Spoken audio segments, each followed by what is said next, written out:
Man, let's give you guys a good word this morning. Firstly, because baby boys week be starting out woof, you know. Good morning. Let your decisions come from a place of peace and not reaction. Be grateful and be blessed. I like that. Let it come from a place of peace and not reaction. And trying to tell you, that's the biggest test, guys. Trying not to react to some of this fuckery that we get um, blessed with, okay?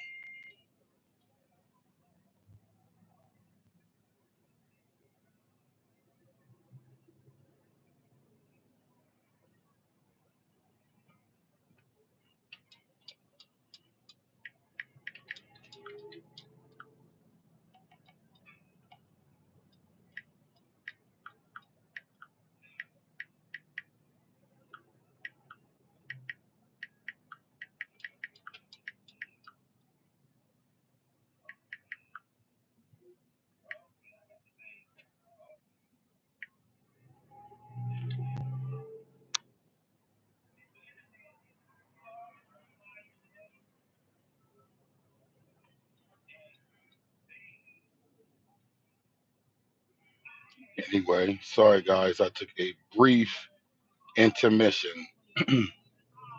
Did not mean to do that. I was actually reading a text and sending a text. This is the flu season, guys, so we gotta, do what we gotta do to stay healthy. And yeah, we gotta stay healthy, guys. So we're gonna start with healthy thinking, and that's how we're gonna do that. Healthy thinking, and then we're gonna go forward and just bring all the good things together, like karma, healthy thinking, positive thoughts, yada yada yada, all those things. Anyway, let's talk about some things that's not so positive out here in these streets. You have Tamar, who could not pronounce cease and desist on her show, the Braxtons and Trina, whose birthday is today. Happy birthday, Trina Braxton.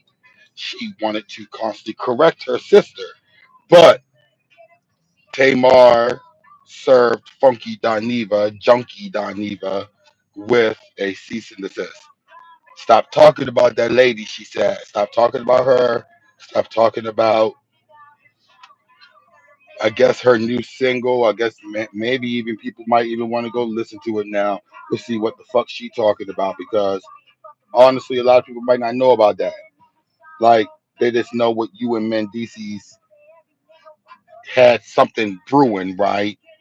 But you you being Tamar snatched it back and was like, I'm not giving y'all anything. So the fact that now Shorty is back and concerned with what Funky Dineva is saying, that her and Mendices were making out, and as Funky Dineva put it, y'all was kissing. You know, come on now, act like a grown up. Y'all was sitting on each other's lap kissing. I mean, come on now. Is that how we talk as adults? Like, and y'all was sitting on each lap kissing. Like, first and foremost, if that type of behavior is going on in front of you, they want you to see that. You know, I'm sure Tamar has been burned by enough people, enough friends, quote unquote, to know you can't do shit in front of Funky Dineva. Funky Dineva is gonna tell it to the streets. So in the meantime, Funky Dineva held this information over Tamar's head and decided to blast it yesterday because Tamar went on L'Oreal show and said whatever she said, talking about a friend's birthday, which he thought that she was talking about him. However, it's as messy as they wanted to be because honestly, I don't see why he just didn't say, you know, when he said that she was in the hospital, her teeth was knocked out, blah blah blah blah blah. She caught when he dropped the T.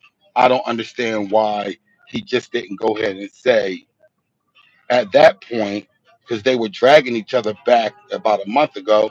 Why didn't you just go ahead and, you know, blast her then? You sort of did in a way, because everyone kind of was like, damn, is Tamar messing with Mendices? So you alluded to it then. Why didn't you just drop the kissing part, you know? So here's what I'm gonna say, because I had some people recently do this with me. When you think you lose in an argument or whatever, to just come out of your mouth and start spewing lies like, yeah, you smoked crack yesterday. Like, huh? These motherfuckers is wow. You say anything. Because you know why you say anything? Because your ass is anything. That's why. You say anything when you don't have any motion. So when a fuck nigga is motionless, they make up shit, you know. So whoever making up what, let's hope they get some motion. Honestly, the lie detector test is pointing at Funky Dineva that he may have threw some sauce on it. Maybe Tamar and Mendices do have something brewing, but y'all sitting around kissing in front of Funky Dineva, I don't think that's one of them. I think it was more or less Funky Dineva basically said Tamar went upstairs with Mendices and went upstairs with Mendices and his friend and got her back blown out in a little choo choo train, basically, that they ran the train on her. So that's more or less what I was thinking. Out of all this shit, he Junky Dineva ended his words with Tamar, lost her teeth, going upstairs with Mendices and his homeboy, and getting slammed around on the headboard. So, boom, there you go. Anyway, let's move on to Diddy, The Reckoning. The Reckoning of Diddy, which is on Netflix. 50 Cent kindly put his documentary out there. So basically, the documentary is laced with Diddy's old friends, his old acquaintances, people that used to work for him. Honestly, the first shocker for me personally was Kalina from Dirty Money. Actually, let's get into the mode. Let's play a little bit of Diddy. Let's even do some Dirty Money. But yeah, Kalina. So Kalina, she was part of Dirty Money. Don Rashad was the other. Um, one third of Dirty Money. And at the time when Don was saying what she was saying, Kalina was on some, I don't know what Don talking about. The bitch is crazy. I don't have nothing against Sean. This is when Diddy's trial was going on. Now that the trial is over, Kalina gonna slid in 50 Cent's productions, and now she's saying that she kind of said fuck Sean, fuck Diddy once she needed $5,000 to get a lawyer to get her kids back. First of all, what happened with Kalina and her husband, and what happened that Kalina lost her kids and needed $5,000 to get them back, and Diddy told her no. Diddy told her no, and then he turned around and asked her to testify for him during his trial. I do believe that because Kalina is an honest lady, and I did see some shit where she was pro Diddy, but to see that 50 paid this lady and put her in this documentary, it's not shocking, because Kalina, I don't know, something is off about her. Maybe she started doing the ketamine. She didn't go in too bad. She didn't say anything terrible about Sean. All right. So Eric Sermon was on there. Things that I took away from this. Excuse me. Things that I took away from this. Diddy is a nasty bastard because why are you collecting the guy's semen in a cup and making Cassie drink it and using it as lotion? That was pretty disgusting. Um, very, very, very much disgusting. Another thing is when you were going out here trying to show the public right before you were arrested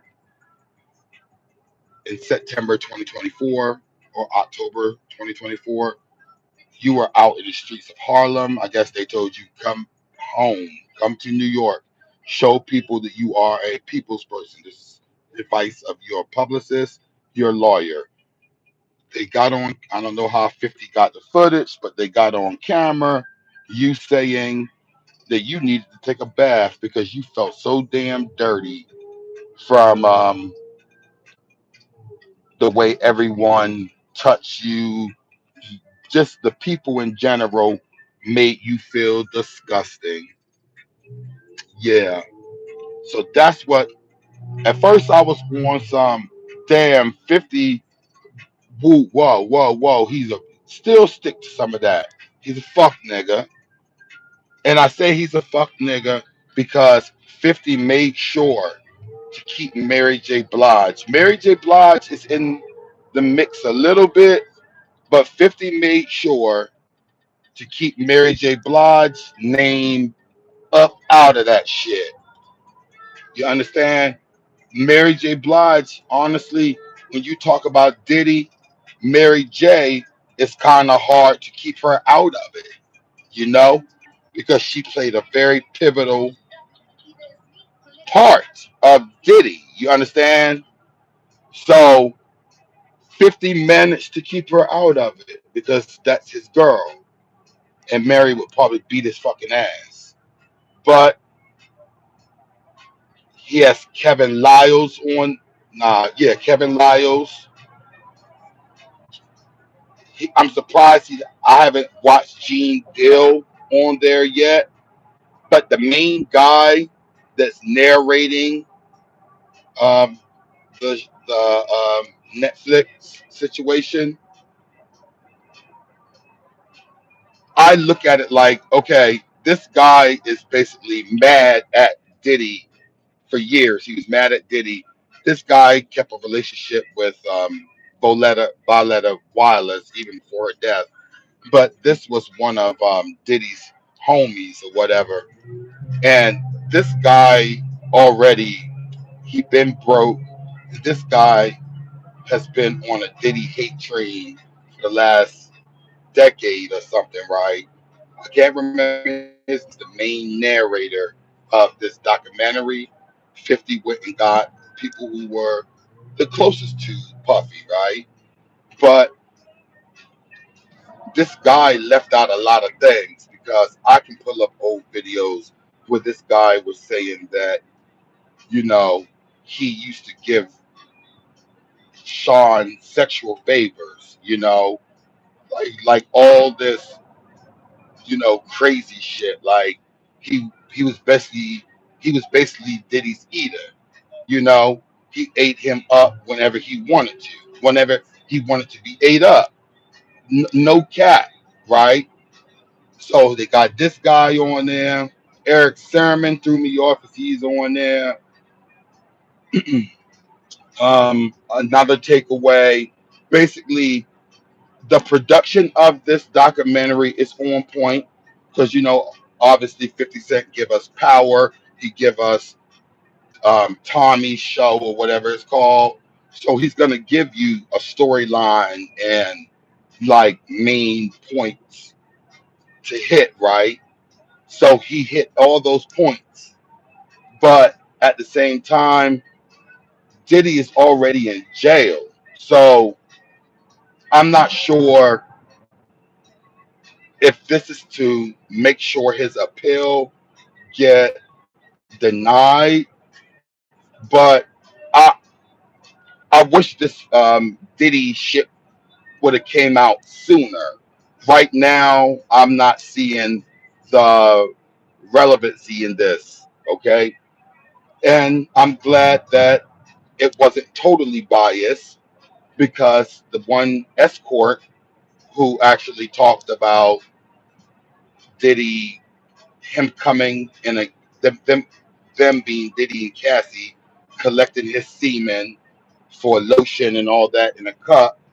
He actually talked about Cassie more. He was saying that Cassie orchestrated all of these things.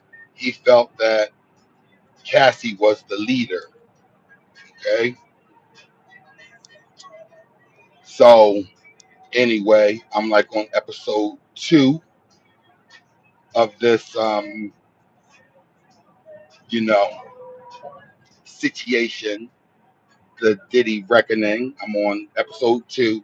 The episodes are pretty long. The episodes are probably over an hour, but when I tell you the way that 50 stacked everything, meaning pieced together the clips, threw some commentary in between, it definitely flowed together nicely. A lot of the shit that we see, if you watched it, a lot of the shit that you will see on that Netflix joint is footage that we already seen before through the media because they dragged this man. But real talk, most of the people on there are people that's it's a money grab for sure, but a lot of it is not. A lot of it is real factual shit that Diddy put out there, right? And he is not a good person, and we cannot say that people don't change. So, I guess to give people a chance, a second chance, or we all deserve a second chance, so to speak. You know, um, so whether I'm not saying give Diddy a second chance, but what I am saying, a lot of the things that he went through was just because of the people that was around him and the people that's speaking out on it. Gene Dill, those were the people that were around him, and they enabled this wolf. They fed him all the red meat. You feel me? And yeah. Anyway, y'all check it out on your own. That was just my little, you know, 1-2 on the situation. Let's move on. Brandy said that her IG account was hacked. Brandy slid up under Beyonce's post and said, "Ho, you wearing my outfit." Yeah, you heard that right. She slid under Beyonce's post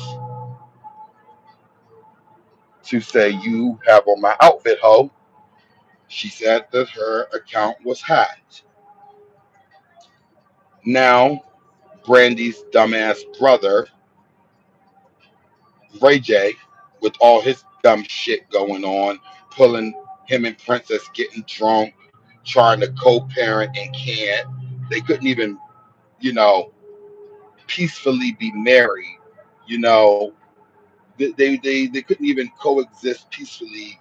You know, married. So, let alone them out here trying to have a Thanksgiving together, and it did not end well.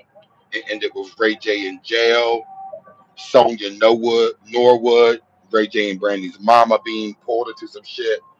The day after, because I went to the DC show, literally Michelle Obama was in the building, right? With Brandy and Monica. And now Ray J gonna jump out there and tell Beyonce and Jay Z, y'all keep going to all of my sister's shows, but y'all never go and say hi to her or take pictures with her. Ray J, you don't know that. And hopefully it's not true. And Brandy get on this PR shit and get ahead of it because honestly, no shade, no all tea, no shade. Brandy, you're just getting back out there. Please don't beef Beyonce on Beyonce's internet. It will not end well for you. Talk about you want to see this tour stop dead in its tracks and people don't go. If they think that you're behind Ray J beefing with Beyonce and Jay Z, and I'm not trying to say Beyonce and Jay Z are the bomb or anything, but choose your battles. Don't please don't beef with them. You're just getting back out there, Brandy. I even saw old videos of Brandy and Jay Z. They used to hang out. I don't know if they used to date, but they definitely Jay Z used to go to Brandy's the set of Moesha, and when Brandy was working, Jay Z used to be there with her. Now I don't know what that means to you guys, but I think that's a little, you know, relationship. If you're in here watching my live, please double tap, give me that like.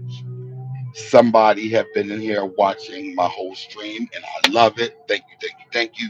But please double tap that screen and give me that like. Anyway, yeah. So Ray J, Brandy, get ahead of this. Get your PR on this shit because we are you know for yourself don't be for Beyonce, or if you want to put some pictures out there and say hey we did take pictures together, my brother is cray cray, but we know Sonya Norwood is on that, and you know Sonya Norwood is on that because yeah, Brandy, you're almost at the end of your tour. Why fuck it up with your brother? Ray J has some demonic shit going on where he has 1 foot in and 1 foot out. Don't don't let him, you know, get in the way of that for you, friend. You know, because you did that on the tour. Don't let Ray J mess that up for you.